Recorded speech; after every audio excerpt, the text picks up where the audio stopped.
हनुमानगढ़ जिले में लंपी से बचाव के लिए विशेष कार्य योजना बनाए सरकार। विश्व हिंदू परिषद व बजरंग दल कार्यकर्ताओं ने राज्यपाल के नाम एसडीएम को सौंपा ज्ञापन।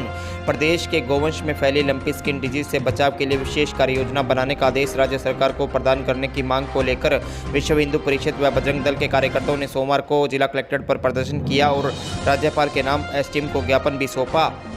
आप सभी को विदित है, अभी 3 दिन पहले जो संगठन की बैठक हुई थी उसमें सभी ने यह निर्णय लिया था कि पूरे राजस्थान क्षेत्र में, यानी अपने जो राजस्थान के जितने भी तहसील और ज़िले हैं उन सभी पर हम सभी मिलकर के विश्व हिंदू परिषद, बजरंग दल एवं अन्य धार्मिक संगठन जो भी हैं या गौओं के जो भी संगठन बने हुए हैं वो सभी मिलकर के एक ज्ञापन प्रेषित करेंगे राज्यपाल महोदय के नाम, और जिसमें ये मांग की जाएगी कि आप जिस तरीके से वोटों के समय अपने वोट बटोरने का जो कार्य करते हैं, यदि उसी हिसाब से आप गौ माता की रक्षा के लिए भी कुछ कदम उठाते तो ये सबके लिए बढ़िया रहता। जैसा कि आप देख रहे हैं, अपने पूरे प्रदेश में 58 लाख से ऊपर गौवंश जो है अब तक काल कवलित हो चुका है, लेकिन उसके बावजूद भी व्यवस्था के नाम पर आप देखिए कि कुछ भी सरकार ने नहीं किया है।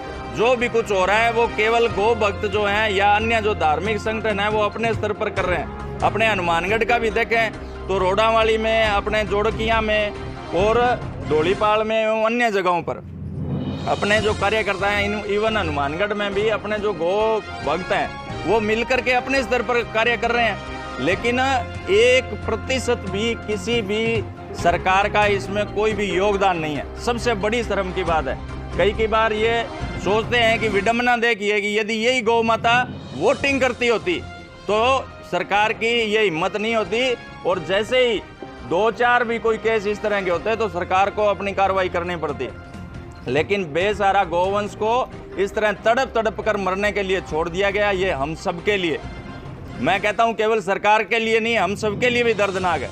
लेकिन सरकार को इसलिए चेताने के लिए आए हैं कि आप छोटी सी बात पर इतना मुआवजा जारी कर देते हैं, जबकि गौवंश जो है वो इस दुर्दशा में है।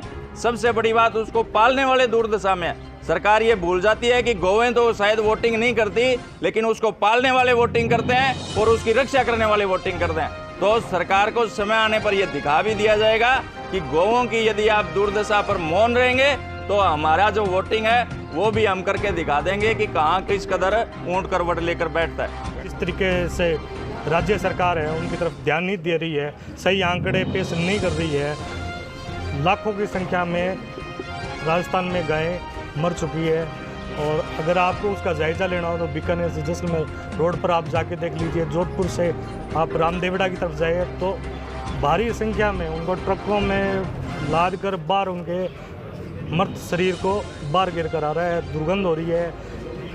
पक्षी है वो नोचे खा रहे हैं। अब आप ये देखो कि मृत पशुओं की संख्या इतनी है कि पक्षी भी उनको पूर्ण रूप से खा नहीं पा रही है। तो राज्य सरकार को ध्यान देना चाहिए इस विषय के बारे में। ये गाय हैं, गाय हमारी माता है, ये हमें दूध देती है, दही है, घी है, और इनके उत्पाद से ही हम लोग आज जीवित हैं। हमें इनकी तरफ ध्यान देना चाहिए।